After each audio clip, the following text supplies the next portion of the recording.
Nigerian real estates are overpriced and our developers are just too greedy. Yes, I said it. Now let's break it down properly. At the cheapest place in Lagos, think about the cheapest place you know. Let's say a plot of land there costs 100k, but it's total bush. The only way you can see the land is by a drone because no road leads to that place. Government is not ready to allocate funds to turning it into a town for whatever reason, despite the drastic shortage in housing in Lagos. Even Fort Mainland Bridge, we don't wait since. Now a developer decides to create an estate in that swamp to provide affordable land because landowners in the next town over, they've generally become greedy and they are calling ridiculous prices for their land just because they were privileged to buy the land 20 to 30 years ago. And unlike many other dubious developers, they want to sell the type of land that won't be repossessed by the government, won't flood, and is actually accessible by the buyers. But before they can sell, they have to pay the government for documentation, survey, title. They have to clear the land because bush no be estate.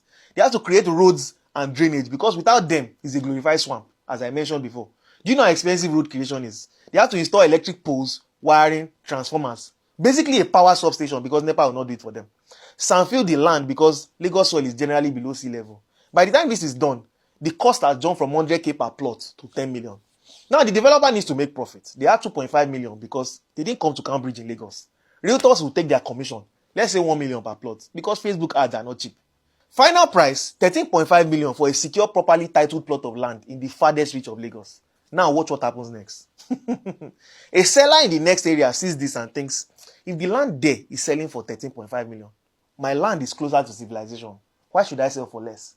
Then he raises his own price to 18 million. The next area, more developed, now adjusts their own price to 50 million. The next, 100 million. Now fast forward, and now Banana Island is 6 billion naira per plot. So who actually caused these prices to increase? Look at the price chain again, and at what point the developer is involved in this price increase. If a developer sells for 13.5 million after spending billions on infrastructure, and a private landowner who has built nothing raises their price just because the land near them has gone up, who is really inflating the market? I'll leave you to answer that question in the comments. I've been Folajomi. See you on the